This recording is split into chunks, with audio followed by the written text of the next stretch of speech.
What's going on, everybody? It's your boy Ance Armstrong back again. It's Mondays. Y'all know what that means. It's Market Monday time. It's time to make some stubs, and MLB The Show 21. We're breaking down everything that's happening this week, some of the things that were going down last week with all the huge content drops, taking a look at the market in its current state and what we can expect in the upcoming weeks and days for the market and how to make stubs. Let's hop into it. So first, looking at a little schedule update here.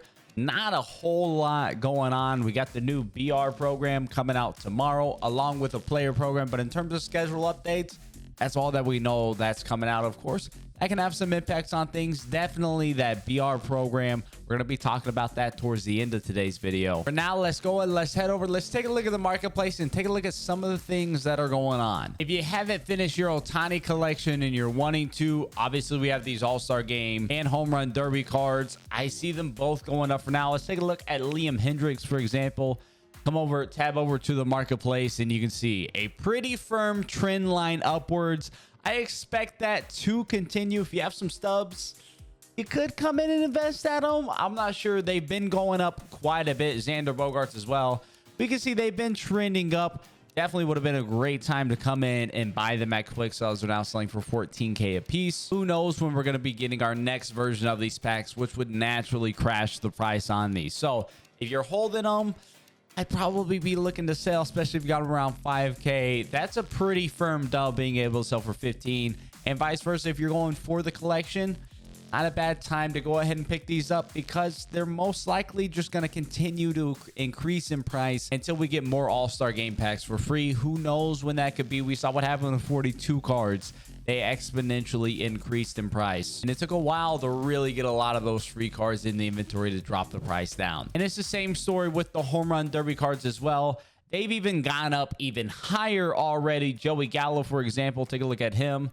Take a look at his marketplace again. At one point, around 10,000 subs. I started to level out now, but upwards of 28K for the base round on these Home Run Derby, 75K for the mid round. You still have Cespedes at 134K, and your rare round, Pete Alonso and Trey Mancini up north, closing in on 150K. So these are very, very pricey still. And with how good Ohtani is, the price of these is not going to be going down anytime soon, again, until we get one of these packs for free. And honestly, with them just dropping 2 free ones in the All-Star program for Acuna, I don't necessarily envision that they're going to be dropping free All-Star Game or Home Run Derby packs anytime in the near future. So I expect these to keep going up. If you're wanting to get Ohtani soon, I'd probably try to pull the trigger now. Otherwise, I just wait it out because eventually we will probably get a lot of these packs for free, similar to how we had with the 42 series packs. We eventually started getting those for free at a relatively decent clip to bring those prices down. These prices long term will drop. Maybe we get some sort of flash sale that has them at some point in time. I could see these being a part of that 100%. And if you've gone and invested, you certainly want to sell before that moment. Who knows when that could be? Never a bad idea to come in and take some profits. Now, taking a look at some of these space pack guys, in my opinion, these are still a really good investment. With how many people are still going through and completing Team Affinity, there is still a ton of space pack contents being put into the market, especially the rare round. For example, here we have this second half Felix Hernandez currently selling for $79.25 on the sell now. That is quite a bit up from where he was. It doesn't look like much on the market trend line, but at one point he was right down around quick sell, has already gone back up to around 10K now. That is something that's only going to extrapolate once we get an expansion of this Legends and Flashback collection, which could be coming relatively soon here in the next couple of weeks, giving us a massive collection like the Mo collection with vouchers, and you're gonna be needing a lot of cards like Felix would go up. Same with this Juris Familia. He's chilling right around that same price, 9,600 on the buy now. And when you look at his market trend, it doesn't look like he's trending up at all, but this was another card that has gone up about 2,000 stubs or so in the last couple days. Just with how high he was at one point, it's a very, very minimal change. But these cards are trending upwards, and they're still not bad flips in general. I mean, looking at it right here, almost 1,000 stubs on Flippinger's Familia. I've had a lot of luck with those. Felix Hernandez, look at him real quick. Right at 1,000 stubs for flipping Felix Hernandez. Very, very profitable there. Let's come down, look at space 2 as well. We got Mike Hampton here. He's even lower. So these cards still haven't quite gotten their rebound yet. I think what we're seeing is a lot of people still obtaining these space 2 packs versus the majority of people having already obtained those space 1 packs. 6,700 on the sell now for an awards card. That is very, very cheap. Imagine we get a Legends and Flashbacks expansion. Everyone needs awards cards. Who are they going to pick up? Mike Hampton at 6,700 subs. Next thing you know, he's 15, 20K. Take a look at Adley Rushman as well. 6,800 still.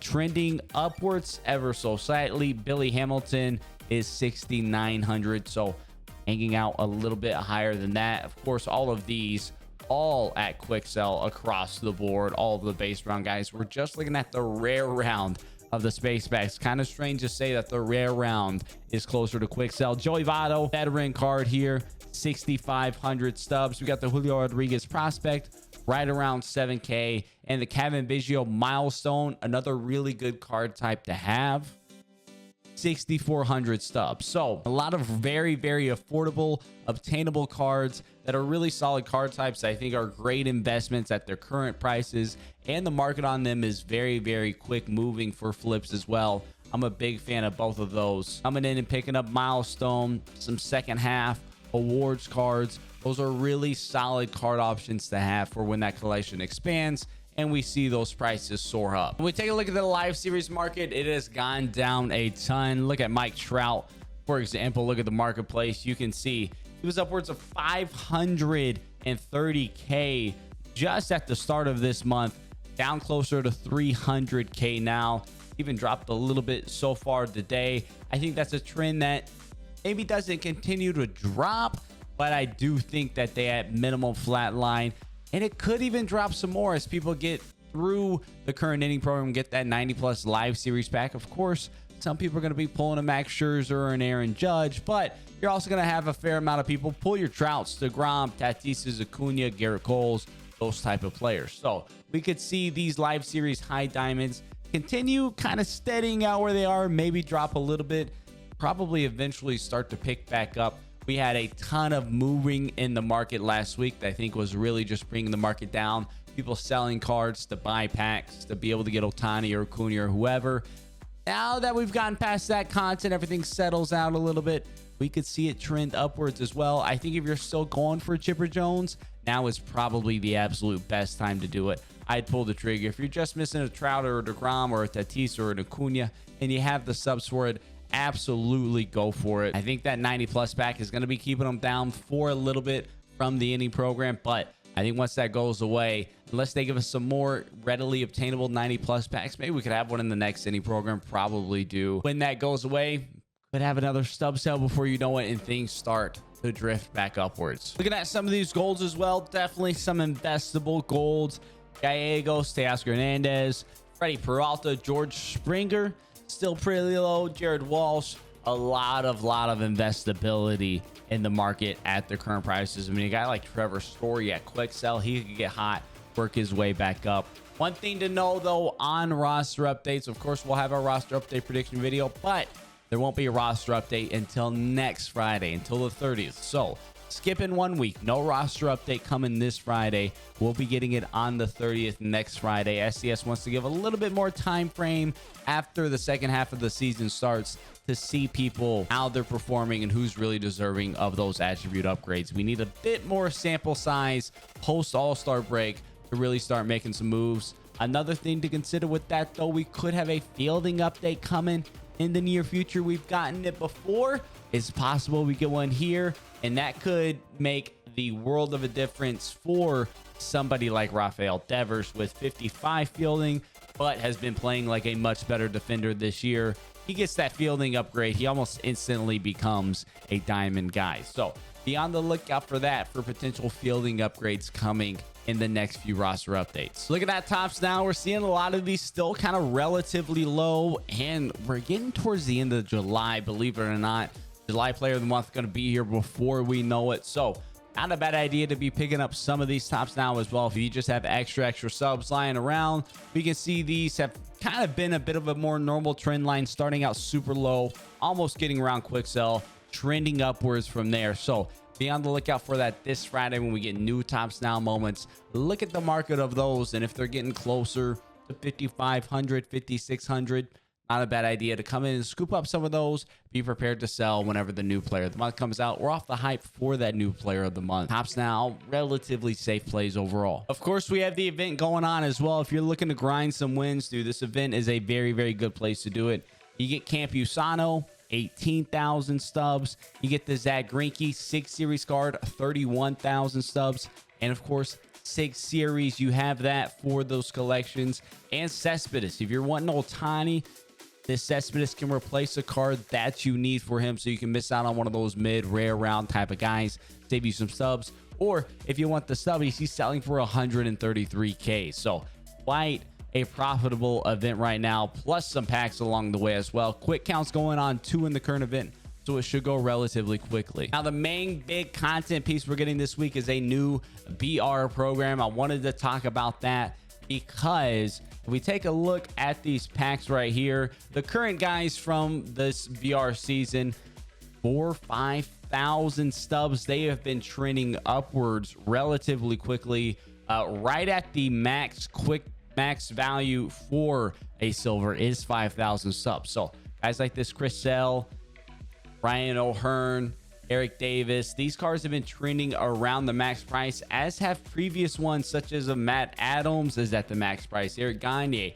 Essentially all these silvers are at the max 5,000 stub price. That is the most you can sell a silver for. If you've invested in some of these guys, offload them right now. You can't get more subs for them at any point in time.